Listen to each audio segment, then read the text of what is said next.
მოგესალმებით ძვირფასო მეგობრებო. ეს თეთრი კარავია და ჩვენ დღეს აქ ისევ პრობლემებზე სასაუბროდ შევიკრიბეთ.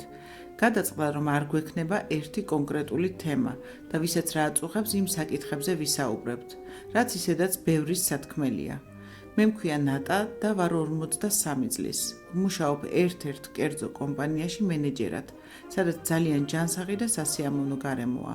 პროფესიონალებით დაკომპლექტებული არაჩვეულებრივი კოლექტივია და ანაზღაურებაც საკმაოდ კარგი მაქვს. ყოველი შემთხვევისთვის ამ ქვეყნის მდგომარეობიდან გამომდინარე, საწუწუნო ნამდვილად არაფერი მაქვს. მაგრამ მინდა გითხრათ, რომ ჩემი ხელფასის ნახევარი, თუ მეტი არა, მიდის ჩემი პენსიონერი დედის წამლებში. დედა ჩემი, რომელმაც მთელი ცხოვრება სკოლის პედაგოგად იმუშავა, მე რომ არ ვყავდე წამლები კი არა, პირდაპირ მნიშვნელობით შიმშილისთვის იქნებოდა განწირული. ჩვენ გაგვიმართლა, როგორც ამბობენ, ხელფასი არასდროს არ არის ბევრი და რა თქმა უნდა, მეც შემეძლო უფრო მეტის უფლება მიმეცა საკუთარი თავისთვის. უფრო მეტ ქვეყანაში მემოგზაურა და უფრო ხშირად მევლო შოპინგებზე.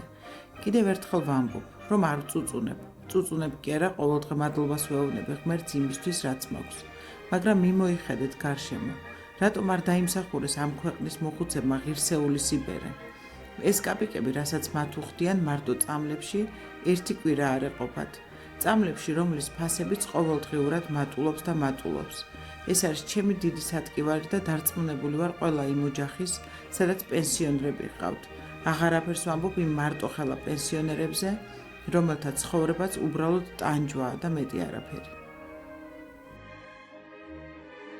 მეგობრებო, მე მქვია ლუსია და მეც მინდა ჩემი აზრი დავაფიქსირო ერთ საკითხზე. ეს არის ნარკომანია. ეს პრობლემა წლიდან წლამდე კი არ გვარდება, პირიქით მატულობს და მატულობს. და თუ ადრე ამ სცენით უმეტესად მამაკაცები იყვნენ დაავადებულნი, ახლა როგორც ამბობენ, გოგონები ჭარბობენ. კი, ათასნაირი მკურნალობის მეთოდებია ახლა და მთავარია პაციენტმა მოინდომოს და ნარკომანია იკურნებაო. მაგრამ ამით მთავარი პრობლემა არ გვარდება. საიდან მოდის ეს სცენი? რატომ ირჩევს მოზარდი ამ საწამლავს, მაშინ როცა მთელი სამყარო მის წინაა გადაშლილი? სად არის ძაღლის თავი დამარხული? და ვის აწყობს ამდენი მოზარდი ნარკომანი ამ ქვეყანაში? აი, აქედან უნდა დაიწყოს პრობლემის მოგვარება და არა უკვე ჩაშვებული ნარკომანის მკურნალობით. მე ერთ-ერთ უმაღლეს სასწავლებელში დამლაგებლად ვმუშაობ და იმდენი ფაქტი მინახავს თავად, რომ გული გახეთქვაზე მაქვს. რატომ არიან ასეთი დეპრესიულები ეს ახალგაზრდები? სად დავუშვით შეცდომა? იქნებ ჩვენი მშობლების ბრალია ეს ყველაფერი. იმის, რომ ზედმეტი თავისუფლებით და ნაკლები პასუხისმგებლობით გავზარდეთ. ჩემს მეზობლად 2 წლის წინ 16 წლის ანგელოზივით გოგონა გარდაიცვალა. პირველად იყო ღამის კლუბში და ნარკოტიკიც პირველად გასინჯა. მე მგონია, რომ ჩვენ ყველანი დამნაშავეები ვართ მათ წინაშე და გამოსავალიც ერთად უნდა ვეძებოთ. მოგესალმებით. ნელიკო ვარ 41 წლის. გაუთხოვარი, მარტოხელა, მაგრამ არ ვარ უკმაყოფილო საკუთარი ცხოვრებით. ბავშვობიდან სულ რაღაც მაინტერესებდა და სულ ახლის სწავლაში და ძიებაში ვიყავ. პროფესიით არქეოლოგი ვარ. მაგრამ მოგეხსენებათ, ახლა აქ ვის სჭირდება არქეოლოგი. ამიტომაც ჯერ ისევ ჯანზე ვარ და სახლებს ვალაგებ. რასაც ვშოულობ იმ ფულით, საქართველოში ისედაც ყველა კუთხე კუნჭული მქონდა მოვლილი და ახლა ევროპის ქვეყნებშიც ვიმოგზაურე.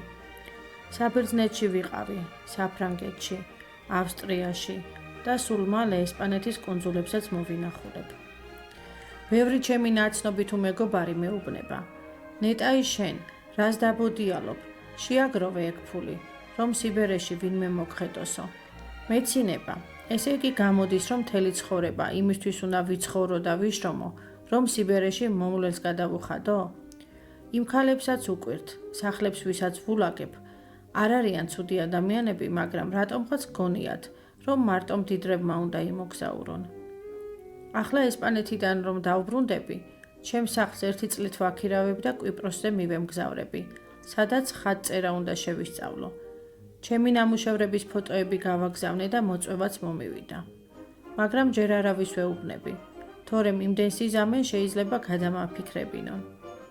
მოკლედ რა, მე ვფიქრობ, რომ ჩვენი ქართველი ქალების მთავარი პრობლემა იცით რა არის? ის, რომ ქართველ ქალებს არ შეუძლიათ საკუთარ თავს საჩუქრები გაუკეთონ. ამისთვის ფულიც ენანებათ დროც და ვინმე სხვა ამას თუ ახერხებს, ისიც მაგრად შურთ. ამიტომ არიან უმეტესობა დაბოხმილები და მაგიტომაც ჩამოსტირით ცხვირპირი. გაინძერით ქალებო, ვისაც ჯანმრთელობის პრობლემა არ გაწუხებთ, ფულის შოვნა ყველას შეგიძლიათ და დამერწმუნეთ თქვენ ცხოვრებასაც გაილამაზებთ და სხვასაც გააბედნიერებთ. აი ასეთი რჩევები მინდოდა რომ მომეცა. აბა მომავალ შეხვედრამდე.